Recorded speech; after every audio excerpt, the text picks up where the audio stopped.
What's up, everybody? This is Colin from Holistic Heritage Homestead. I hope you're all well. This is our gardening room. Please don't mind the mess. This is a real view of the behind the scenes of the organized chaos that is seed starting and getting ready for the growing seasons. I could have cleaned this room, sure. I could have organized this room, sure. But I want to keep it real. I want you folks to really see what's up, how we get things done, and what it looks like just using what you've got with the space that you've got. I want this video to motivate you. If you've never gardened ever in your life, or if you're an advanced gardener and master gardener, I want this to motivate you to give it a go, give it a grow, and just move forward. There's always room for progress. And I just want to talk to you folks about how simple it is to get started and how gardening can be cheap and even sometimes free. And I just want to talk to you a little bit about our setup and what we do to grow lots and lots of food for our family and for other people. So getting right into it, all you're going to need to garden is a work ethic and some knowledge. Being passionate makes it more enjoyable, makes it enjoyable. If it's not enjoyable at all, well, you can still produce some food, but having the passion is going to make it enjoyable. Besides that, be willing to put in the work, be willing to learn some things. That's all you need. And you can grow a massive amount of food no matter where you live, urban, suburban, rural, whatever.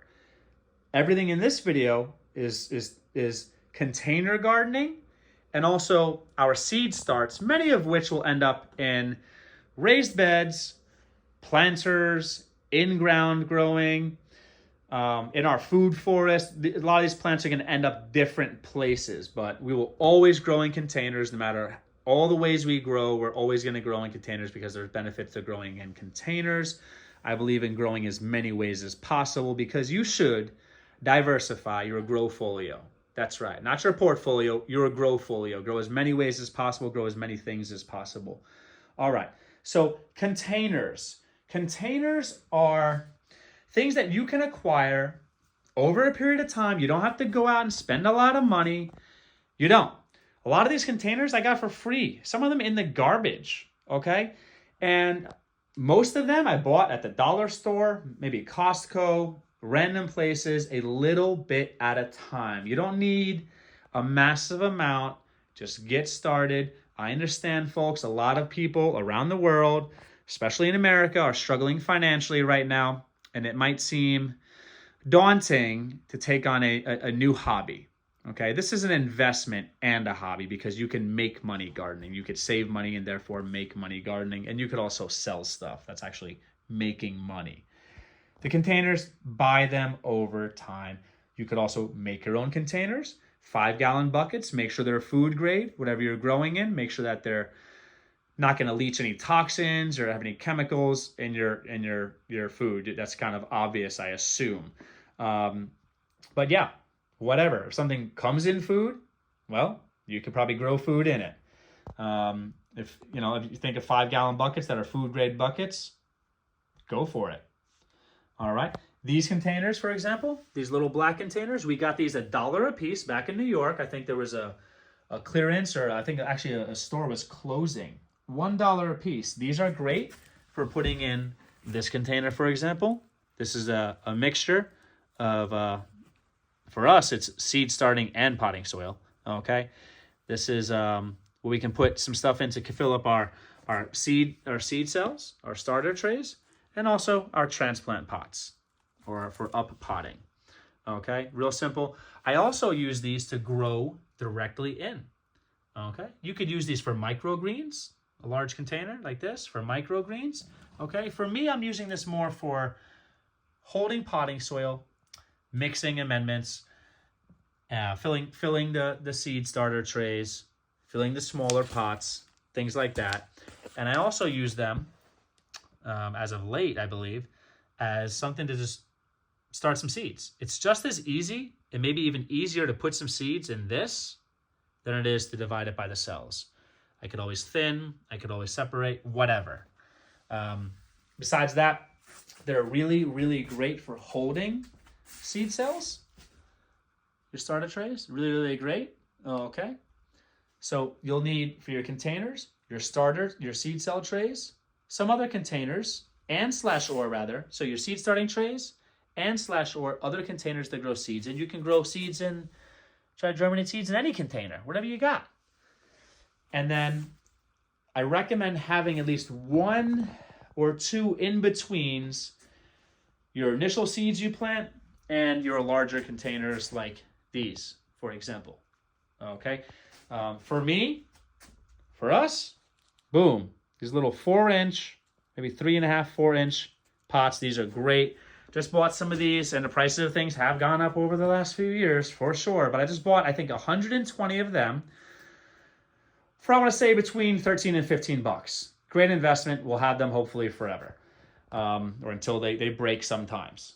So yeah, that's really it as far as your containers. Could we invest in vertical growing options? Solutions might be a solution for us. Sure. Green stalks. Sure. We don't have the money for that right now. So we're just making it happen with what we've got, and you can too. Speaking of vertical space, well, this setup doesn't look very nice. Well, you know what though? We're making it happen. Sure, I would love some shelves to take care of, give us more vertical space. We could put some nice, seed cells on some trays, put on some shelves, maximize our vertical space, but we don't have them. We don't have the money for them right now. It's not really a priority, so we're just making it happen. So what do? And I'm not saying, okay, you should do what we're doing. These are just recommendations and showing you what we do. Black plastic garbage bags on the floor, and also in some places, some paper towels on the floor to, I want to say prevent, but limit the water getting to the floor, because I don't want water sitting on this floor, even though there's some flooring here that I think would be fine. I don't want water sitting around. So be smart. If you're directly on wood, you do not want water sitting on wood. You got a garage, maybe you can make something happen.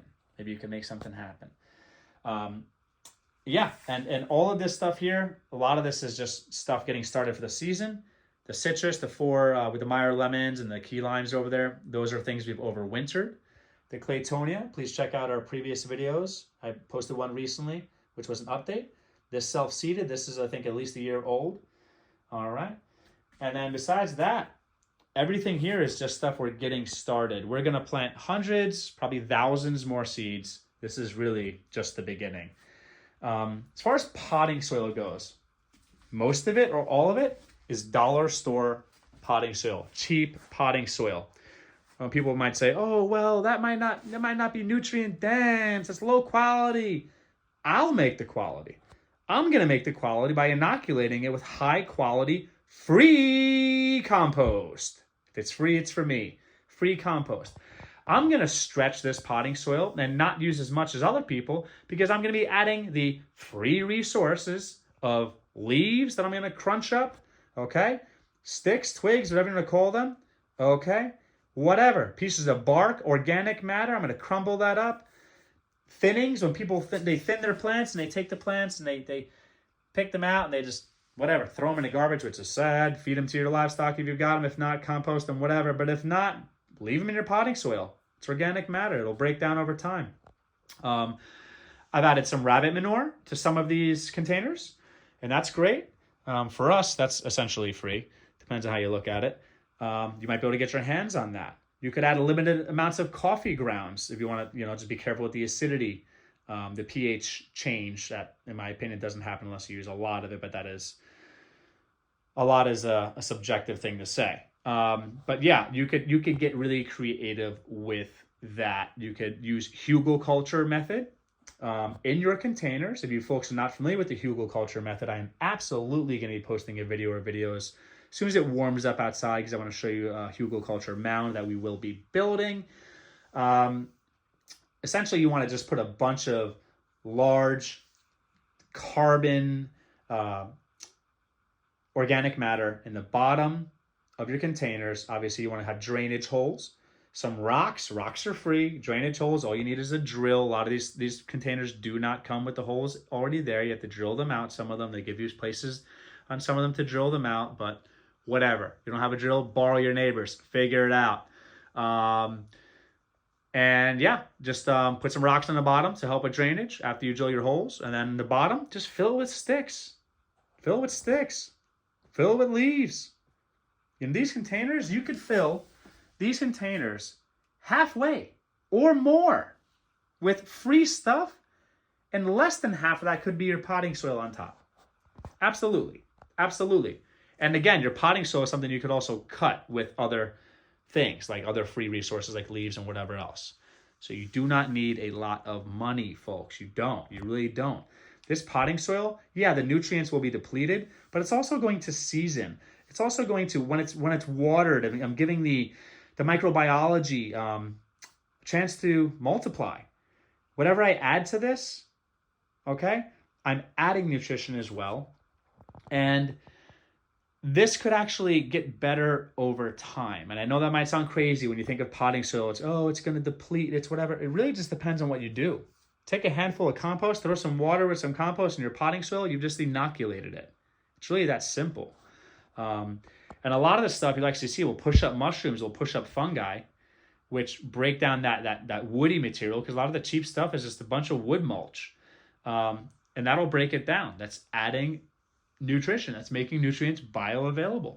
As far as fertilizers, right now we only use, besides the rabbit manure, we only use Dr. Earth's organic, always organic. It's the only responsible, healthy, sustainable way to grow. And that's not an opinion. That's just irrefutable science and common sense. So yeah, organic only. I will be doing a review on some really awesome, exciting fertilizers slash inoculants that we acquired recently that I'll be showing you folks. I'm really, really pumped. So stay tuned for those videos. I'll be doing some reviews on those, but you don't need much. I might have spent, I don't remember exactly how much the fertilizer was. So I'm not going to quote it, but it was a humble amount of money. That's subjective. And it's lasted, I'd say, at least a year or so. I take a handful or so for each of these containers and just kind of add it to the top 1/8 or 1/16 of the soil, water it in, you're good to go. And that's it. And our stuff grows really, really, really well. Right now, this might look like a barren wasteland. It might not look like much life because we're just starting for the season, a lot of the stuff. But this will be lush and green and colorful and beautiful very soon. Stay tuned as we move forward.